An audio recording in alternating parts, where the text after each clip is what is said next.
fired up, you know. Yeah. The water, you know, what is it, the Tommy Boy or whatever from the movie. Tommy's like, you know, you know. Hello, welcome to the Hard Reset. What just happened? But it is actually right now. We are recording. It is recording. Yeah. Okay.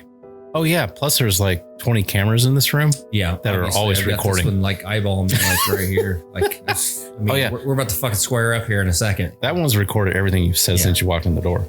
But yeah, I know. He's like fucking about to fight it, like a one-eyed octopus or something. We don't talk about those. Yeah, but anyways, no. So I'm a bit of a Elon Musk fan, right?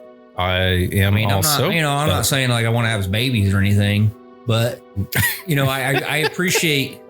But here's the thing: is I appreciate knowledge, right? And I appreciate problem solving. And the reason why I like Elon Musk is it was much like my dad. Is that my dad was a, you know, probably, I guess maybe not even like the best public speaker or whatever you want to call it, like Elon Musk, but he was about results and he was about like problem solving. Yes. So I understand his mind. If that makes any sense. And I don't claim to know him personally or nothing like that, but I understand his mind.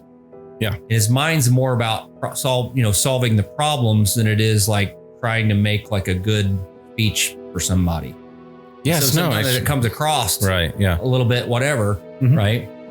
And so I've watched a bunch of this podcast. Like, you know, I've obviously watched the one with, you know, he's been on Joe Rogan a couple of times. Right. And then, what's his name? Lex Friedman. Okay.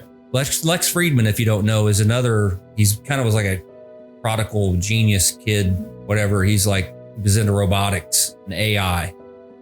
And he's a friend of Joe Rogan. But he's a kind of a genius himself. Well, It's like a running joke is Lex Friedman had Elon Musk on there, and like one of the first comments says, "I've never seen two robots have such a good conversation," or whatever, because they kind of talk alike, where they have that weird, not really weird, but they pause and think about what they're going to say before they say it. So there's it doesn't make very good video because there's pauses. No, it doesn't. And that's why I said I don't think Elon should, when they have like a new Tesla product coming out, I don't think he should be the guy on stage. But you know what, though? Yeah. He gets everybody fired up and everybody likes to see him. So he's the face of the company, which I totally get that. But at the same time, as far as public speaking goes, certain people are really good at it. Other people are horrible at it. And that's just it. I mean, like, I've seen people that are the who's who of whatever where I'm doing. Like, in other words, you know, if I like, you know, my background is like tactics and SWAT and like certain things, the years and years and years I spent doing this stuff, military type stuff or whatever.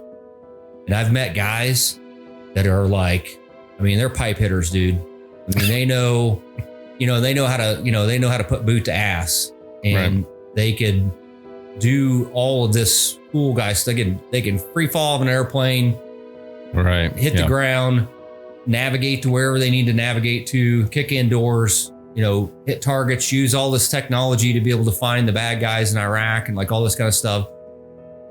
But they've tried to put them in roles where they try to teach other guys to be able to do what they do. Yeah, and that's a whole. And it's some guys pick it up pretty easily. Other guys are a train wreck. Yeah, they can't translate what they do into words. Right. And I feel like that's kind of an Elon Musk thing where he's kind of on some kind of level, and his mind is always like, if you watch him, his mind is always like, he does that weird thing with like his eyes and stuff where it's actually, you see his eyes like do the up and to the right, where it's like basically it's going to like the creative center of his brain that he's thinking about stuff, which I've took some classes on like body language and certain things that they have to do, right? You'll see him when you watch him, he's genuine in the sense that he is drawing from like an analytical mind. Yeah. So if you ask him, like the good one is when you had Lex Friedman, which was an AI guy that knew what he was talking about, is asking Elon Musk. And sometimes there are conversations that actually almost go what we can be considered like go over people's heads. The layman people would go over their heads because Lex Friedman would ask him a question about something, and there'd be this, you'd see him go like this. He'd be like, start kind of looking around. And he would pause for like 2 or 3 seconds, and then he would go straight into like detailed. Right. Yeah. He's crazy drawing in on what he knows. This is the reason why we do this and blah, blah, blah. And it's like, so you understood that he is an analytical guy. And sometimes that does not translate well to public speaking, like the cadence. Like when you're public speaking, I mean, in general, I've taught classes for years and everything. Right. And like some of the hardest classes I've ever taught was like basic and advanced SWAT courses and basic and advanced sniper courses, right? Or marksman observer courses for law enforcement, because I'm teaching guys that are the best at what they do already before they even get there or have some kind of background, even though they're already SWAT guys, right? So I'm teaching alpha guys, right? That they think they're right at everything and they think they're the best. They're they screwed the high school prom queen and they, ran home for the football, like whatever. You know what I'm saying? They're like, again, they're pipe hitters, man. They're hardcore dudes and they try to be the best at everything. And they're like super competitive at everything that they do. And so it was really hard. You had to come with your A game to be able to teach these guys, because within the first 5 minutes, they would either listen to what you had to say or they would dismiss you. You would lose them for the rest of the class. Right. Right. Yeah. And so it's really hard. So teaching guys like that, or teaching people that are, in this case, like the best at what they do. And in this case, like Elon is trying to speak to people. He almost has to, he's really good at what he does, but he almost has to downgrade it or simplify it in order to talk to like the normal person. And you have to have like a certain cadence when you talk to people. Like, I don't care what subject it is. You could be talking about cooking or computers, or whatever. Right. You have to have like a certain cadence and a certain volume and whatever of being able to inflection is to talk to people to keep them engaged. Right. And let's face it, he has none of that. He has, for the most part, like a monotone voice. Right. And the long pauses and certain things that is not conducive to like being able to, to really get your point across. No, it's not. Convey. And so some people lose it where they're like, they start watching Elon Musk and they're like, he's going. Yeah, you fall asleep and you're no longer, what you said, you're no longer engaged with it. You're just like, although you're really interested in what he has to say in the topic. But unfortunately, when somebody starts doing the long pauses and especially when he's trying to be, if they have like a product launch and he's trying to get people fired up to buy it. Yeah, you got to be you got to be Billy Mays. You have to be on cocaine, snorting coke off the hooker's ass, whatever, You got to be like all fired up, Yeah. Water, what is it? The Tommy Boy or whatever from the movie. Tommy's like, yeah. And he's just not. But no, but he does get excited though. But he gets excited in his own way though, which is kind of. Well, for the most part, even when he gets excited, you realize his inflection never changes.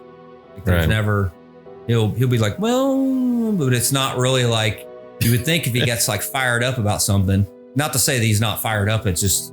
No, I think he's always fired. He's always excited about what he's doing. But I mean, if I had like a new, Tesla, whatever motorcycle coming out, whatever, I'd be like, look at this thing, man. It'll do everything. You can fry bacon on the side of it. You can like whatever, and he's just like, yeah, we came up with this motorcycle because, we thought it'd be really interesting to build a motorcycle. And everybody's like, yay, like at the premiere. No, right. He's like, yay. Right, but, maybe he's one of those guys too that thinks that like it sells itself. I mean, there's something to be said about it. Could be too. And I think a lot of times also a person may think that this subject is extremely simple. And why do you not understand what I'm saying? Yeah. Which, we've all met one of those guys that are like super intelligent in like what they're doing or super knowledgeable. I've met guys that I've worked with. Oh, yeah. Are like super knowledgeable and like say like a car guy or whatever. Right. And they're super knowledgeable on like certain engines. And usually it's like a niche, like a Volkswagen engine or like a whatever engine. They're so knowledgeable about that because they have like 30 freaking years of working on these things. That they'll be like, why didn't you just do this? And you're like, because this does this. And you're sitting there and drool glistening off the corner of your mouth because you you have not the first clue is what they're even talking about. Right. But in their mind, they're like, that's the simplest thing ever. That's funny you say that, because I've got a video that's in the process right now, and it's called that time that I had to have my dad fix my Jeep. Oh, yeah. It's I know this guy. Corey, he had to have his dad figure out why his Jeep wouldn't run, so he had to tow it down to his dad's whole building. I have no idea what you're talking about. Yeah, it's kind of funny. Yeah, can't wait to get that one. Yeah, maybe he like took him about 2 seconds.